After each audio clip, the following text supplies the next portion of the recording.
আসসালামু আলাইকুম। আশা করি আপনারা সবাই ভালো আছেন। অটোক্যাড 3D বাংলা টিউটোরিয়ালের আজকের এই পর্বে আমরা শিখব কপি এজেস কমান্ড। ড্রয়িং এর সুবিধার্থে আমাদেরকে মাঝে মাঝে কোনো একটা 3D অবজেক্টের কোনো একটা স্পেসিফিক এজকে কপি করে অন্য কোনো জায়গায় নিয়ে আসতে হতে পারে, আর এই জন্য আমাদের কপি এজেস কমান্ডটি খুব গুরুত্বপূর্ণ।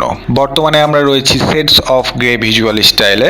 সেটস অফ গ্রে কিংবা অন্য যে কোনো ভিজুয়াল স্টাইলে আপনি কপি এজেস কমান্ডটি ব্যবহার করতে পারবেন। তবে সবচেয়ে সুবিধাজনক ভিজুয়াল স্টাইলটি হচ্ছে আমাদের 2D wireframe. 2D wireframe visual স্টাইলে আমাদের সবগুলো এজ খুব সুন্দরভাবে দেখা যায় এবং সহজে সেটা সিলেক্ট করা যায়। তো যাই হোক, কপি এজেস কমান্ডটি পাওয়ার জন্য আপনাকে যেতে হবে হোম ট্যাবে ক্লিক করবেন। তারপরে সোজা চলে যাবেন সলিড এডিটিং প্যানেলে। সলিড এডিটিং প্যানেলের এই অ্যারো চিহ্নতে যদি আপনি ক্লিক করেন তাহলে সব শেষে যে কমান্ডটি রয়েছে সেটাই হচ্ছে কপি এজেস কমান্ড। এইখানে ক্লিক করলেই আমার কপি এজেস কমান্ডটি অ্যাক্টিভেট হয়ে যাবে এবং আমরা একটি পিক বক্স পাবো স্কোয়ার শেপের। এখন এই পিক বক্স দিয়ে আমাকে সেই এজটাকে সিলেক্ট করতে হবে যেটাকে আমি কপি করে বাইরে অন্য কোথাও নিয়ে আসতে চাচ্ছি। সাপোজ ধরুন এই টেবিলের টপ যে সার্কেলটা রয়েছে সেটাকে আমি কপি করতে চাচ্ছি।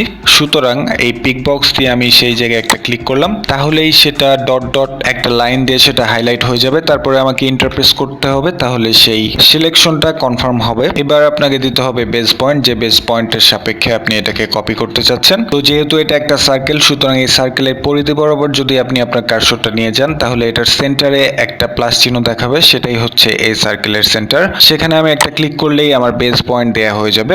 এবার আপনাকে দিতে হবে আরেকটি পয়েন্ট, যে পয়েন্টে আপনি এই সার্কেলটাকে কপি করতে চাচ্ছেন। আর আপনার যদি ডিস্টেন্স জানা থাকে তাহলে কিবোর্ডে সেই ডিস্টেন্সটা ইনপুট করেও আপনি সেটা করতে পারেন। তো আমি সেটা এখন করতে যাচ্ছি না, আমি XY প্লেনের উপর কোনো একটা র্যান্ডম পয়েন্টে আমি এটাকে কপি করে রেখে দিলাম। তারপর এস্কেপ বাটনটি প্রেস করলেই আমরা কপি এজেস কমান্ড থেকে বের হয়ে যাব। এভাবে কপি এজেস কমান্ডের সাহায্যে আপনি খুব সহজেই যে কোনো এজকে কপি করে আপনি বাইরে নিয়ে আসতে পারবেন। ঠিক একইভাবে যদি আমি এই সিটটার এই ভার্টিক্যাল লাইনটাকে, ভার্টিক্যাল এজটাকে যদি আমি কপি করতে চাই তাহলে প্রথমে আমাকে কপি এজেস কমান্ডটি চালু করতে হবে। আমি চলে গেলাম এই জায়গায়, এখানে ক্লিক করে আমি এইখানে ক্লিক করলে কপি এজেস কমান্ডটি চালু হয়ে যাবে। তারপরে আমি এইখানে ক্লিক করলে সেটা হাইলাইট হবে, তারপর ইন্টারপ্রেস করলে সেটা কনফার্ম হবে। তারপরে আমাকে দিতে হবে বেস পয়েন্ট। আমি সাপোজ এটার বটম যে পয়েন্টটা রয়েছে সেটাকে বেস পয়েন্ট দিলাম। তারপরে আমি সার্কেলের সেন্টারে নিয়ে গিয়ে সেটাকে কপি করে দিলাম। তারপর এস্কেপ বাটন প্রেস করলেই আমরা কপি এজেস কমান্ড থেকে বের হয়ে যাব। শুধু একটি এজই নয়, আপনি একসাথে মাল্টিপল এজ কেউ কপি করতে পারবেন এই কপি এজেস কমান্ডের সাহায্যে। সেটা করার আগে প্রথমে আপনাকে কপি এজেস কমান্ডটি অ্যাক্টিভেট করে নিতে হবে এই জায়গা থেকে। তারপরে আপনাকে সেই এজগুলোকে সিলেক্ট করতে হবে যেটাকে আপনি কপি করতে চাচ্ছেন। তারপরে ইন্টারপ্রেস করতে হবে, তারপরে বেস পয়েন্ট একটা দিয়ে সেটাকে আপনি যে পয়েন্টে কপি করতে যাচ্ছেন সেই পয়েন্টে গিয়ে রেখে দিলেই সেই এজগুলো কপি হয়ে যাবে। আশা করি আপনারা সবাই বুঝতে পেরেছেন। আপনাদের বুঝতে কোথাও সমস্যা হয়নি। তারপরেও যদি আপনাদের কোথাও কোনো সমস্যা কিংবা সংশয় থাকে তাহলে অবশ্যই কমেন্ট করে জানাবেন।